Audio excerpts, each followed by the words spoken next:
शुरुआत होगा एक्सरसाइज 1.3 का। ठीक है, 1.1, 1.2 कंप्लीट हो गया था, 1.3 होगा। 1.3 का पहला क्वेश्चन नंबर 1, इसमें लिखा है निम्नलिखित भिन्नों को दशमलव रूप में लिखिए। यहाँ कुछ भिन्न दिया हुआ है, इसको दशमलव रूप में लिखना है और बताइए कि प्रत्येक का दशमलव प्रसार किस प्रकार का है। आखिर ये दशमलव प्रसार क्या होता है अभी हम लोग समझेंगे। दो चीज याद रखना है दशमलव प्रसार के केस में। एक याद रखना है शांत और दूसरा याद अभी रखना है अनुसानी पुनरावर्ती। ठीक है, तो हम लोग का जो एक्सरसाइज 1.3 है इसमें दो नाम याद रखना है।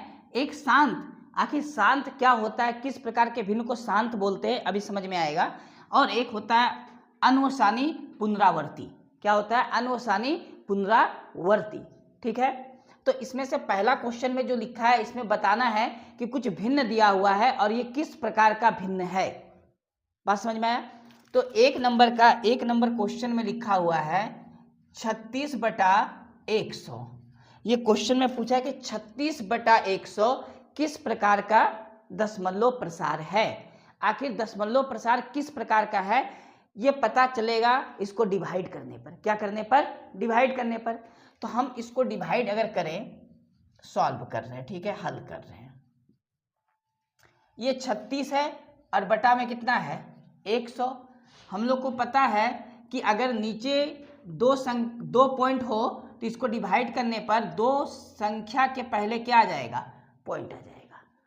ये 36 को जब 100 से डिवाइड करेंगे तो ये होगा 0.36 ये आएगा। इसके अलावा और कुछ भी होगा? नहीं होगा। यानी जब 36 को 100 से डिवाइड किया जाए तो डिवाइड पूरा हो जाएगा। डिवाइड पूरा हो जाएगा, यानी पूरा ये भाग हो जाएगा। तो जब कभी भी दशमलव भिन्न को दशमलव में बदलना हो तो भाग करके ही बदला जाता है। चूंकि नीचे 100 था इसीलिए हम लोग समझ गए कि जब भाग करेंगे तो दो संख्या के बाद पॉइंट आएगा, भाग कंप्लीट हो जाएगा। जब भाग कंप्लीट हो जाएगा तो ऐसे दशमलव प्रसार को शांत कहा जाता है। क्या कहा जाता है? शांत कहा जाता है। जब हम लोग भाग करेंगे और पूरा भाग हो जाएगा, शेषफल 0 आएगा, तो ऐसे दशमलव प्रसार को क्या बोलते हैं? शांत बोलते हैं। तो हम लोग आंसर में लिखेंगे कोमा देके शांत। क्या लिखेंगे? शांत। ये भी एक आंसर है, ये भी एक आंसर है। पहला वाला कंप्लीट हो गया। बात समझ में आ गया? दूसरे वाला से समझ में और भी अच्छे से आएगा। दूसरा क्वेश्चन में लिखा है 1/11। ठीक, 1/11। 1/11 को हम लोग विभाजित करके देखते हैं। 1/11 को विभाजित करेंगे तो 1 से किसको भाग देना है? नहीं, 11 से किसको भाग देना है? 1 को। 11 से किसको भाग देना है? 1 को। ठीक है, हम लोग को दशमलव प्रसार जानने के लिए भाग देना पड़ेगा। तो ये तो छोटा है ना, ये बड़ा है, तो पहले हम लोग क्या देंगे? 0 देके पॉइंट, तो 1 0 यहाँ उतरा है ना, पॉइंट देके 0 आया। अब भी हमको दिख रहा क्या? ये छोटा दिख रहा ना, अब भी हमको क्या दिख रहा? छोटा है ना। तो फिर एक 0 देख के फिर एक 0 उतारेंगे। बात समझ में आ गया? अब ये कितनी बार में जाएगा? 9 बार में। कितना? 99। माइनस करेंगे, हम लोग भागा दे रहे हैं तो कितना आएगा? 1। इस पॉइंट के चलते क्या आएगा? 0। फिर से ये क्या हो गया? छोटा इससे, तो फिर एक 0 देके क्या उतारेंगे? एक 0। फिर कितने बार में जाएगा? 9 बार में। भाग करने आता है ना सबको? इसको माइनस करेंगे तो कितना आएगा? 1। इस पॉइंट के चलते फिर क्या उतारेंगे? 0। फिर ये 11 बड़ा है, 10 छोटा है, तो फिर 0 देके क्या उतारेंगे? एक 0। फिर अब कितने बार में जाएगा? 9 बार में। कितना आया? 99। फिर शेषफल कितना आएगा? 1 आएगा कि नहीं आएगा? क्या ये भाग कभी भी समाप्त होगा? ये भाग चलते जाएगा, कभी भी समाप्त नहीं होगा। तो हम लोग अगर थोड़े अच्छे से देखें तो पॉइंट के बाद 09, फिर वापस 09, फिर वापस 09, और ये कभी समाप्त नहीं होगा। बात समझ में आया? तो किस अंक का पुनरावृत्ति हो रहा? पुनः आ रहा तो 09 09 09 09 क्या हो रहा, पुनरावृत्ति हो रहा, यानी हमेशा 09 का रिपीटेशन हो रहा। इसीलिए ये जो भिन्न है इसका जब दशमलव प्रसार हम लोग निकालेंगे तो क्या आएगा, ये भाग करके देखना है। तो दशमलव प्रसार आएगा 0.090909 डॉट डॉट करके ये चलते जाएगा, कभी समाप्त नहीं होगा। यहां तक समझ में आ गया। जब कभी भी कोई भी अंक बार बार रिपीट हो तो देखना कि कौन कौन सा अंक बार बार रिपीट हो रहा। तो 0 से 9 तक, फिर 0 से 9 तक, 0 से 9 तक बार बार क्या हो रहा, रिपीट हो रहा। तो इसको एक लिखने का और तरीका है कि 09 बार बार आ रहा तो 09 के ऊपर एक दाग दे देंगे। इस दाग को बोलते हैं बार। क्या बोलते हैं, बार, क्योंकि ये 2 अंक बार बार रिपीट हो रहा है ना। और इसी को रेकरिंग भी बोला जाता है। जो ऊपर में ये दाग दिए हैं 09 के ऊपर, इसको क्या बोला जाता है, रेकरिंग बोला जाता है या बार बोला जाता है। क्यों दिए, क्योंकि यही 2 संख्या बार बार आ रहा है। बात समझ में आ गया। तो बताओ ये क्या कभी समाप्त होगा, नहीं होगा। तो जब कभी भी ऐसा भिन्न जिसको भाग देने पर उसका दशमलव प्रसार समाप्त ना हो और रिपीट हो, नंबर क्या हो, रिपीट हो, तो ऐसे दशमलव प्रसार को हम लोग नाम दिए हैं अनुसानी पुनरावर्ती। बात समझ में आ गया। तो हम लोग यहाँ पर लिख देंगे कोमा देके, अनुसानी पुनरावर्ती।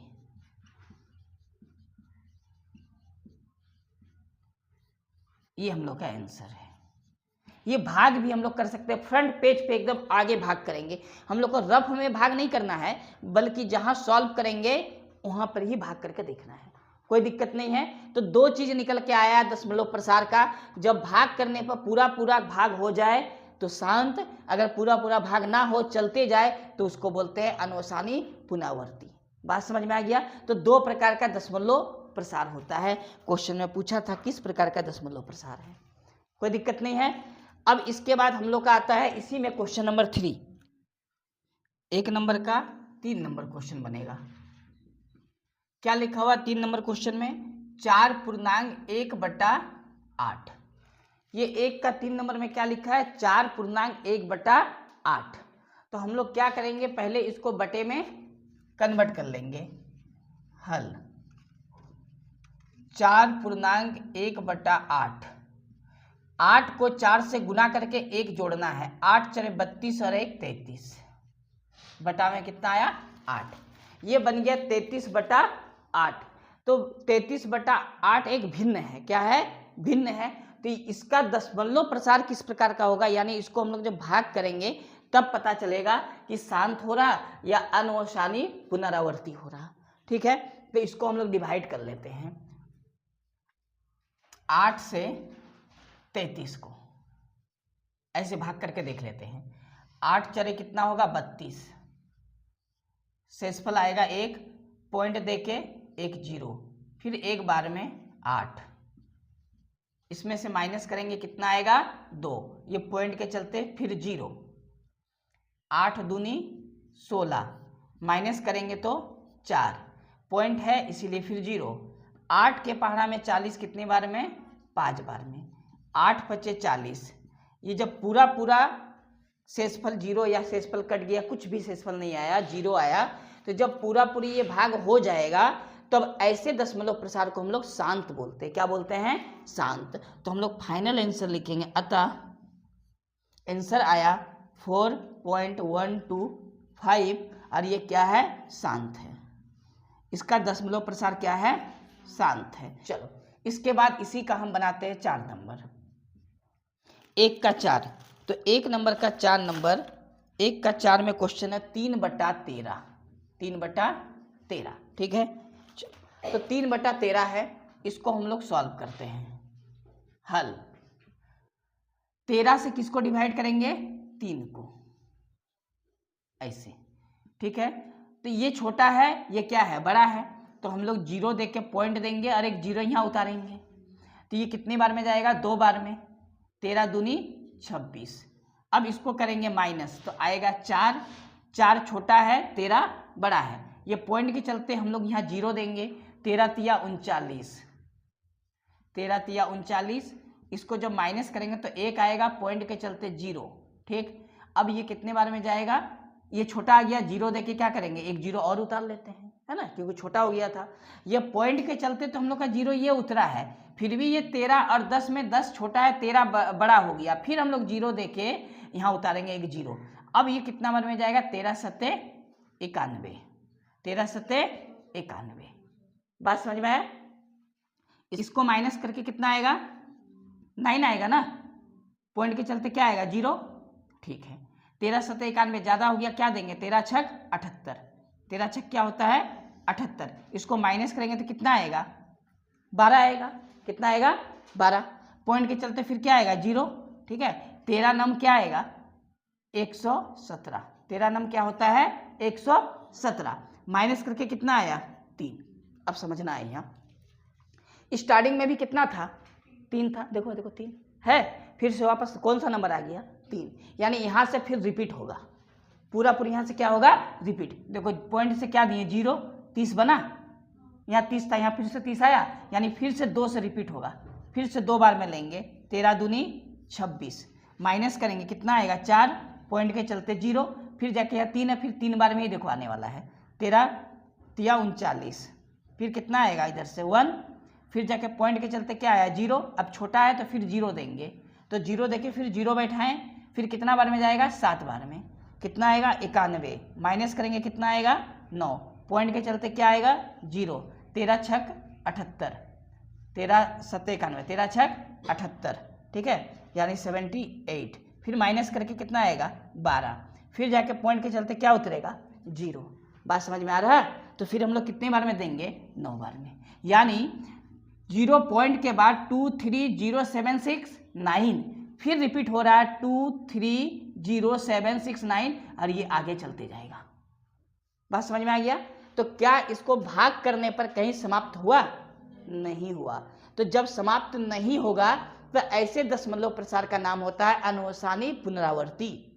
कोई दिक्कत नहीं है, ठीक है। तो हम लोग का फाइनल आंसर यहाँ लिखते हैं, अतः आंसर में यही लिखना है 0.230769, 9 के बाद फिर से क्या आ गया, यही 230769 आ रहा ना, तो इस पूरा पे बार लगा देंगे क्योंकि बार बार यही आ रहा। बात समझ में आ गया। इसके ऊपर बार का मतलब यही संख्या फिर से रिपीट होने वाला है, और इसी को हम लोग बोलते हैं अनुसानी पुनरावर्ती, अनुसानी पुनरावर्ती, ठीक है, इसी को बोलते हैं अनुसानी पुनरावर्ती। तो आंसर हो गया हम लोग का ये अनुसानी। तो ये किस प्रकार का दशमलव प्रसार है, अनुसानी पुनरावर्ती। अगर नहीं दिख रहा तो हम यहाँ पर ही पढ़ दे रहे, लिखा हुआ है अनुसानी पुनरावर्ती।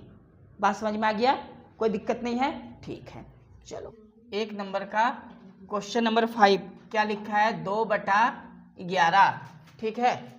चलो इसका देखते हैं दशमलव प्रसार किस प्रकार का है। सॉल्यूशन, तो 2/11 दिया हुआ है, हम लोग भागा करेंगे 11 से किसको, 2 को, तो हम लोग पॉइंट देके क्या दे देंगे 0, ये आएगा एक बार में 11, माइनस करने पर आएगा 9, पॉइंट के चलते फिर 0, तो 11 का पहाड़ा में 8 बार में 11 8 88, माइनस करेंगे कितना आएगा 2, पॉइंट देके फिर क्या आ गया 0, यानी फिर से मेरा ये 2 रिपीट यहाँ आ गया था, आ गया। इसका मतलब ये रिपीटेशन में चलने लगेगा। फिर से हम लोग देंगे एक बार में 11, माइनस करेंगे तो 9 आएगा, पॉइंट के चलते 0, 11 8 88, माइनस करने पर आएगा 2, पॉइंट के चलते 0, फिर एक बार में आएगा 11, माइनस करने पर 9, पॉइंट आएगा 0, फिर 8 बार में ये जाएगा 88, फिर आएगा कितना 2, है ना। ये कभी समाप्त तो नहीं होने खोज रहा, यानी ये रिपीट हो रहा है, डॉट डॉट डॉट करके ये अनंत तक जाने वाला है, ठीक है। तो इस प्रकार यहाँ हम लोग देख रहे हैं पॉइंट के बाद 2 संख्या बार बार आ रहा है, वो संख्या 1 8 1 8 1 8, ये बार बार रिपीट हो रहा है। तो हम लोग आंसर लिखेंगे, अतः 0.18 बार बार आ रहा है, इसके ऊपर हम लोग क्या दे देंगे, बार दे देंगे, ठीक है। किसके ऊपर, 18 के ऊपर। बात समझ में आया। और ये शांत है या अनुसानी है, तो हम लोग लिखेंगे ये अनुसानी है, अनुसानी पुनरावर्ती है, पुनरावर्ती है। ठीक है, ये हम लोग का क्या हो गया, आंसर हो गया, अनवसानी पुनरावर्ती। कोई दिक्कत नहीं है। अब इसके बाद हम लोग का 1 नंबर का एक आखिरी क्वेश्चन बचा हुआ है, उसको भी यहाँ देख लेते हैं, क्वेश्चन नंबर 6 को। तो क्वेश्चन नंबर 6 में क्या लिखा है, 329 अब बटे में दिया हुआ है 400। ठीक है, इसको हम लोग भाग करके देखते हैं ये शांत आ रहा है या पुनरावर्ती आ रहा। चलो, ये आखिरी है 1 नंबर क्वेश्चन का। तो हम लोग डिवाइड करेंगे, 400 से डिवाइड करेंगे 329 को। ठीक, तो ये छोटा ये बड़ा है, तो हम लोग क्या करेंगे, पॉइंट देके एक जीरो उतारेंगे। उतार लिए, पॉइंट देके जीरो। अब ये आएगा कितनी बार में, 8 बार में। 8 चले कितना होता है, 32 और डबल जीरो माइनस करते हैं तो आएगा माइनस करके कितना, 90। पॉइंट है तो फिर जीरो। ये 400 के पहाड़ा में 2 बार में करेंगे तो आएगा 800। माइनस करने पर आएगा 100। पॉइंट के चलते फिर जीरो। अब ये फिर 2 बार में ही आएगा 800।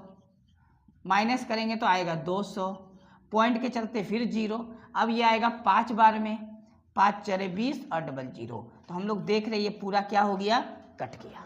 ये पूरा भाग हो चुका है, ये समाप्त हो गया यहाँ पर जाके। तो ये किस प्रकार का दशमलव प्रसार है, ये शांत प्रकार का दशमलव प्रसार है। तो आंसर, फाइनल आंसर में लिखना है अतः 0.8225। ठीक है, और कोमा देके लिखना है शांत। कोमा देके क्या लिखना है, शांत। ये आंसर हो गया। अब ये जो हम लोग नंबर लिए, इस नंबर के जगह में कोई दूसरा नंबर भी एग्जाम में पूछ ले, इसके जगह में कुछ भी नंबर पूछ ले, प्रोसेस यही रहेगा। हम लोग बना के अपने आप चेक कर लेंगे। अगर ये पूरा समाप्त होने का रहेगा तो इसके बाद 5-6 अंक तक देखेंगे, समाप्त हो रहा तो ठीक है, नहीं तो पुनरावृत्ति अपने पता चल जाएगा। क्लियर है यहाँ तक, कोई दिक्कत नहीं है। अब क्वेश्चन नंबर 2 को बनाएंगे। क्वेश्चन नंबर 2 में लिखा है, आप जानते हैं कि 1/7 बराबर 0.142857 के ऊपर क्या लिखा हुआ है, बार, है ना। यानी 1/7 को जब हम लोग भाग देंगे, ये क्वेश्चन नंबर 2 है, 1/7 को जब हम लोग भाग करेंगे तो भाग करने पर जो दशमलव प्रसार आएगा वो अनवसानी पुनरावर्ती आएगा, और भाग करने पर वो आने वाला नंबर है 0.142857। यही नंबर बार बार रिपीट होगा जब हम लोग डिवाइड करेंगे। ठीक है, 7 से 1 को जब भागा देंगे तो यही नंबर बार बार रिपीटेशन में आएगा, और इसका ऊपर ये बार दिया हुआ है, ये क्वेश्चन में ही दिया है कि 1/7 बराबर होता है 0.142857 का ऊपर क्या दिया है, बार दिया है। इसका मतलब हमको भाग करके चेक नहीं करना है, वो हमको दे दिया भाग करके, क्योंकि 1/7 को भाग करके देखेंगे तो इतना ही आने वाला है। ये समझ में आ गया। तो क्वेश्चन में बोला है 5-7, ठीक है, वास्तव में लंबा भाग दिए बिना क्या आप यह बता सकते हैं कि 2/7, 3/7, 4/7, 5/7 और 6/7 के दशमलव प्रसार क्या है। यानी 1/7 का दशमलव प्रसार दे दिया है, हमको पूछा है कि 1/7 को देने के बाद 2/7 का क्या होगा बताइए बिना भाग दिए। ठीक, और 3/7 का क्या होगा बताइए बिना भाग दिए, डायरेक्ट बताना है। ठीक है, तो क्या आप बता सकते हैं, तो बता सकते, तो कैसे, बता के दिखाइए। ये पूछा है तो हम लोग दिखाते हैं, ये तो क्वेश्चन था, है ना। तो सबसे पहले 2/7 को हम लोग दिखाएंगे। अब यहाँ बहुत अच्छा से समझना है, 2/7 का दशमलव प्रसार अगर हम लोग को दिखाना है भी बिना भाग किए हुए, तो 2/7 को हम लोग लिख सकते हैं 2 गुना 1/7, 2 गुना 1/7। आखिर कैसे ये आया, क्योंकि 2 गुना 1 क्या होता है, 2 होता है। 2 गुना 1 क्या होता है, 2 होता है। तो 2 को हम लोग तोड़ के लिख सकते हैं 2 गुना 1। तो ये 7 बटा के नीचे है, अब भी बटा के नीचे है ना। यानी 2 को लिखा जा सकता है 2 गुना 1/7 बराबर, ये 2 रहने दिए, गुना 1/7 का मान कितना दिया है, इतना दिया है, तो गुना में यहाँ लिख देंगे 0.142857 के ऊपर बार, यानी रेखरिंग। ठीक है, अब इसको हम लोग कर देंगे 2 से गुना, तो 2 से गुना करेंगे इसको, तो गुना कैसे करेंगे, जैसे कि यहाँ लिखा है 0.142857 142,857। इसको किससे गुना करना है? 2 से। तो हम लोग इसको गुना करते हैं 2 से। 2 सते 14 का 4 हाथ में 1, 2 पचे 10 और 1 11, 8 दूनी 16 और 1 17, 2 दूनी 4 और 1 5, 2 चरे 8 और 2 का 2.0। जब 2 से हम लोग इसको गुना किए तो क्या आया? 0.285714। ये रेकरिंग रहेगा, ये बार रहेगा। ये हम लोग का आंसर हो गया। ये क्या हो गया? आंसर हो गया। यानी 1/7 का मान जो दिया है और 2/7 का मान अगर पूछेगा तो बस 1 से ये 2 हुआ है तो 2 से इसको गुना करना है, आंसर आ जाएगा। समझ में आ गया? अगर 3/7 का पूछे तो किससे गुना करेंगे? 3 से करेंगे। किससे गुना करेंगे? 3 से। तो लिखने का हम लोग का तरीका क्या होगा? 3 यहाँ लिखेंगे, गुना 1/7 को छोड़ देंगे, बराबर 3 यहाँ हुआ, गुना 1/7 का मान बैठाएंगे। 1/7 का मान यहाँ दिया हुआ है तो 0.142857। इस पूरा के ऊपर क्या दिया है? बार दिया है। यहाँ तक तो समझ में आ गया है ना? बिल्कुल आसान है। 1/7 का जो भी मान देगा और 2/7 पूछेगा 2 से गुना, 3/7 पूछेगा 3 से गुना, 4/7 पूछेगा तो 4 से गुना, 5/7 पूछेगा तो 5 से गुना। बिना लंबा विभाजन का हम लोग बना सकते हैं, कोई दिक्कत नहीं है ना? तो इसको गुना कर देते हैं 3 से, आंसर आ जाएगा। 3 से इसको गुना कर देते हैं, है ना? चलो 3 से गुना करो, यहाँ लिख के आराम से गुना करना है, गलती नहीं होना चाहिए गुना में। 3 से गुना करते हैं। 7 या 21 हाथ में 2, 15 और 2 17 हाथ में 1, 8 या 24 और 1 25 हाथ में 2, 3 दूनी 6 और 2 8, 4 या 12 का 2 हाथ में 1, 3 और 1 4। यानी गुना करने पर जो आया वो है 0.428571। इसका ऊपर बार। एक ये आंसर हो गया। 3/7 हो गया। इसके बाद किसका है? 4/7 का।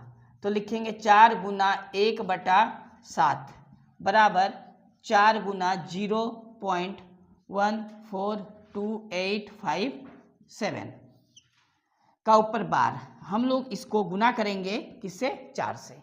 अब 4 से गुना करते हैं 0.142857 4, ठीक है। 4 से हम लोग देखते हैं इसको गुना करके कितना आता है। 7 चरे 28 का 8 हाथ में 2, 4 पचे 20 और 2 22 का 2 हाथ में 2, 8 चरे 32 और 2 34 हाथ में 3, 4 दूनी 8 और 3 11 हाथ में 1, 4 चक 16 और 1 17 हाथ में 1, 4 और 1 5। यानी 4 से गुना करने पर आया 0.571428 का ऊपर बार, ठीक है।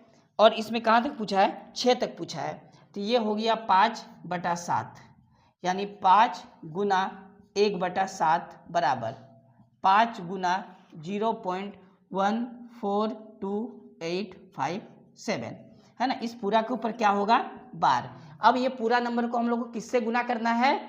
तो 5 से गुना करना है। किससे गुना करना है? 5 से, ठीक है। तो हम लोग 5 से गुना करके देखेंगे कितना आएगा।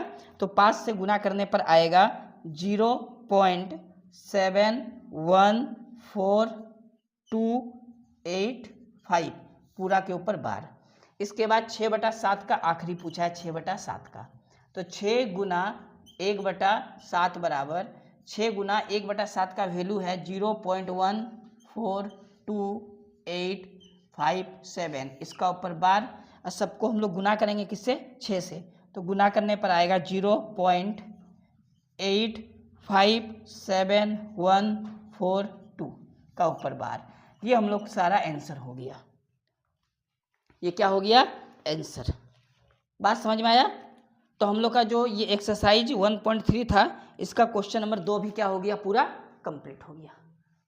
बात समझ में आया? अब इसके बाद हम लोग समझेंगे क्वेश्चन नंबर 3 से। हम लोग का 2 तक कंप्लीट हो गया ना। क्वेश्चन नंबर 3 जो है वो लिखा हुआ है, निम्नलिखित को P/Q के रूप में व्यक्त कीजिए। अच्छा, P/Q के रूप में व्यक्त करने बोला है, और ये भी बोला गया है कि जहाँ P और Q क्या है? पूर्णांक है, लेकिन Q का मान 0 नहीं हो सकता क्योंकि 0 को यहाँ काटा गया है। यहाँ लिखा है 0 नॉट इक्वल टू नहीं, Q नॉट इक्वल टू 0, यानी Q 0 के बराबर नहीं हो सकता। और ये जो 3 नंबर का 1 नंबर में दिया है 0.6 का ऊपर क्या दिया है? बार। यानी जब ये भिन्न रहा होगा और उस भिन्न को जब हम लोग भाग दिए होंगे तो 6 बार बार रिपीट हुआ होगा। जो 0.6 का ऊपर बार है मतलब 0.666 बार बार आया होगा। तो ये पॉइंट में है, इससे पहले ये किस में रहा होगा, भिन्न में रहा होगा, उसी भिन्न में बदलने बोला है। बोला भिन्न क्या था, बात समझ में आया। उसी प्रकार 3 का 2 नंबर क्वेश्चन में लिखा है 0.47 और 7 का ऊपर बार है, किसके ऊपर बार है, 7 के ऊपर। यानी 0.47 का ऊपर जो बार है ये भिन्न में रहा होगा कभी ना कभी, तब ना अभी पॉइंट में आया, दशमलव में आया। तो वो भिन्न में क्या था, वो भिन्न निकालने बोला है। और 3 नंबर में भी उसी तरह ये 0.001 का ऊपर बार है, यानी जब ये भिन्न रहा होगा और उसको जब हम लोग विभाजित कर रहे होंगे तो ये 0.001001001 बार बार आया होगा, है ना। तो ये पॉइंट में आने से पहले किस में था, भिन्न में था। तो वो भिन्न क्या था यही पूछा है, बात समझ में आ गया। और वो जो भिन्न में था वही P बटा Q के रूप में रहा होगा, प्रमेय संख्या रहा होगा, है ना। तो P बटा Q के रूप में ही क्या करना है, इसको व्यक्त करना है। क्लियर है यहाँ तक। तो ये जो क्वेश्चन है पहले इसका कंसेप्ट को समझना जरूरी है। डायरेक्ट अगर 3 नंबर हम सॉल्व करेंगे तो समझ में नहीं आएगा, इसीलिए इस क्वेश्चन को हम लोग कल को सीखेंगे, यानी नेक्स्ट क्लास में। बात समझ में आए, आज क्लास यहीं तक रहने देंगे।